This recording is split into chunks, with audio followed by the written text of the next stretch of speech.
Well, hello there, humans, bees, earthlings, whoever you are, wherever you are, whatever you're doing, and whoever you're lucky enough to be doing it too. I'm Bushka Blitz, and today we're going to be talking about a little thing I like to be, a little thing I like to call playing like a creature of the night. In other words, you're a vampire. Watch the mini-map. I'm an FV4202, not renowned for its incredible armor profile, renowned for its very, very solid gun handling. Oh, look, it's a surprising grill. That's why I use the FV4202. 429 damage into that grill, then I'm backing up.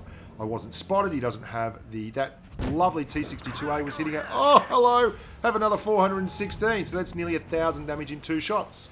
Because I got a great gun. I got gun depression, and I'm a really fast little tank, and I'm being a vampire.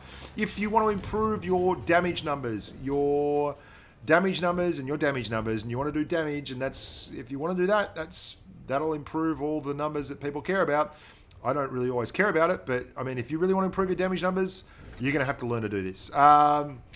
This is called being a vampire. Look at the mini-map. Tell me when I am on the front line.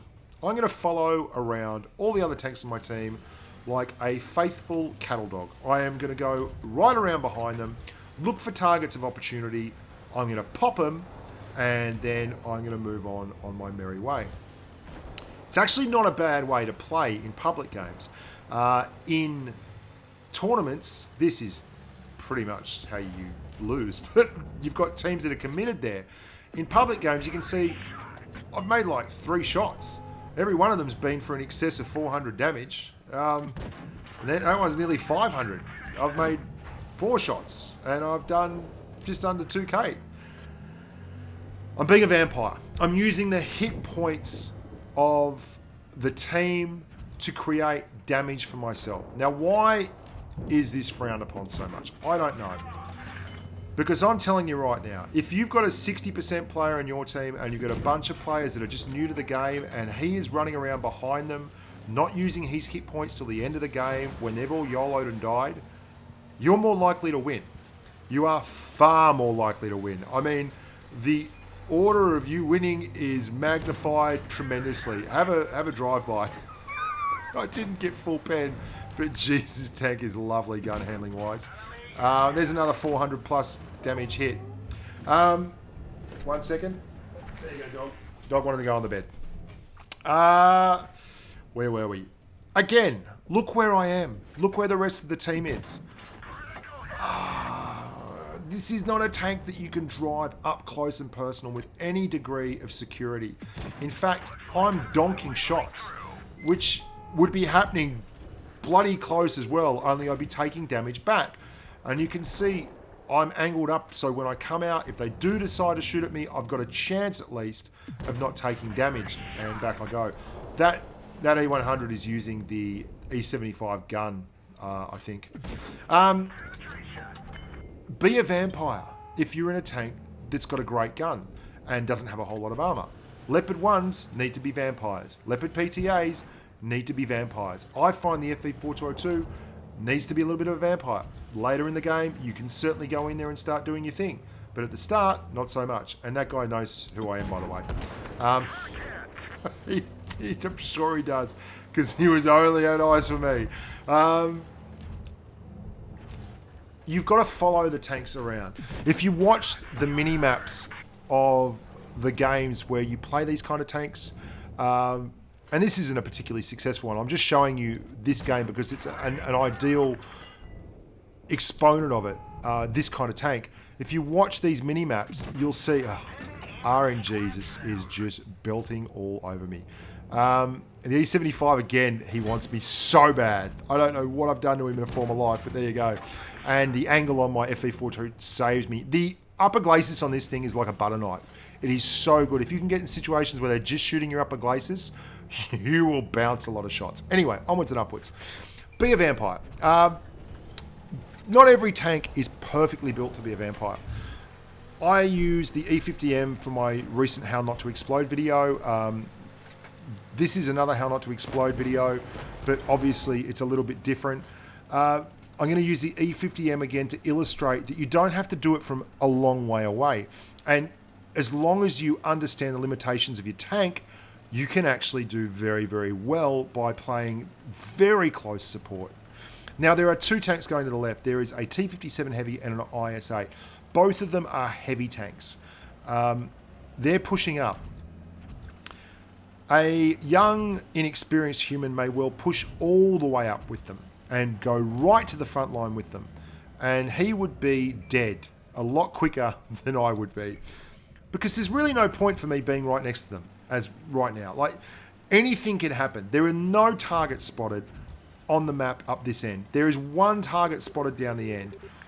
And we've got two people pushing in front of us who are doing a good job, and we will support them. There is our first target. We're just going to try and keep him tracked, or at least do some damage to him. Oh, hello. It's a wild IS-4. We pump him and track him. We pull back. We angle up our upper glacis. We look for a shot on him. Pull back. We're using the hit points of that IS-8.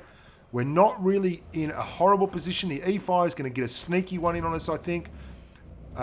We are just checking to see whether we're spotted. Set our angles again. No, we are spotted. That E5 is still there. Waiting. Waiting. There he is. Might try and get one in on him.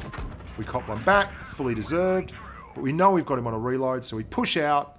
And we now have pride of place. So if he pushes back out, the IS-4... Bang. Now, this is close support. And the IS-8 is now got him low enough to the point where the Leopard 1 comes screaming in, the T-57 has flanked, and we're all going to push down as a unit, and they're going to finish off the E5. I'm going to leave them alone because it would be an absolute waste of my time and this gun to just go and shoot the T-110E5 when there are 4 other targets to deal with in the game. I'm leaving him alone. And I'm looking for targets down on the right. And I'm actually careful because I was spotted that I'm not going to get hit by a stray one from someone I can't see down here on the flank. And I'm spotted again by that E5. So I wait. I show a little bit of poise. And I angle up in case there is someone down there. And then I move forward. And I'm going to go to close support again down the bottom behind the other 2 guys here. I'm leaving the Leopard 1 alone. There are enough people over on my left-hand side to deal with him. And I'm going to go to close support on this ISU-122 and the IS-7. And there we go. Exactly the same.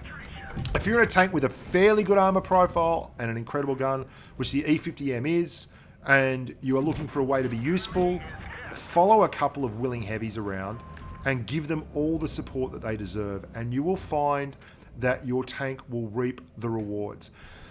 It is so easy sometimes in this game. There's sometimes nothing you can do. Like, if your team's really, really bad, you can't just make them good. You can do your best. And you'll find that some of your biggest damage games will come in games where your team is really, really bad. But if you're just a little bit careful, I mean, we can't get this guy, but we'll go for the RNG's shot anyway. And then while the ST1's down there, we're going to push around here and support this guy, get shots into the side of the IS-7.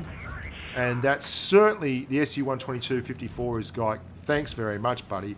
That was exactly what was called for. I mean, he loved that. And there we go, another one.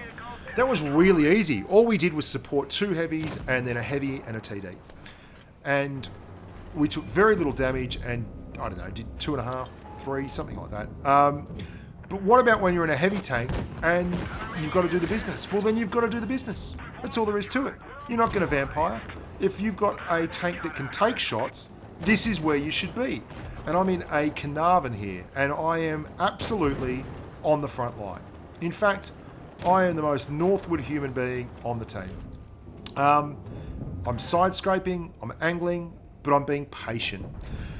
One of the things I see people who push do really, really badly, and one of the reasons they die really, really early, is they go out when things aren't spotted. I know that there is an ISU-152 somewhere on that map. I know, in fact, that he is right there in front of me now. And I am not coming out sideways. So what I'm going to do is wait for the shots to come to me. And come to me they will. Because if they want to get this game won, they've got to take a cap or kill us. And we currently own 2 caps.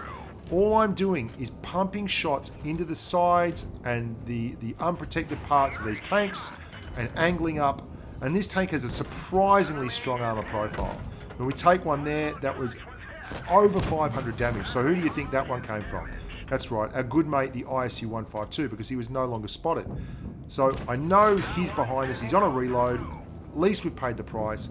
we may as well get a couple of shots in, angle up pretty closely, get another one in the back of the IS-3 defender, waiting, get another one into his nose, not really exposing a whole lot now that we're on half hit points. But now that the ISU's gone, the defender's moving up, over angle, but then I corrected at the last minute and just eat it on the tracks. And I'm in the right tank to do this, so I'm pushing forward. If you are in a tank that doesn't have a strong armor profile, be a vampire. If you are in a tank that has a reasonable armor profile, be a vampire from up close. And if you're in a heavy tank that can deal with it, like this thing can, get your butt up the front and do the business. I'm Bushka on Blitz. Until next time, look after your families and stay safe on the battlefield.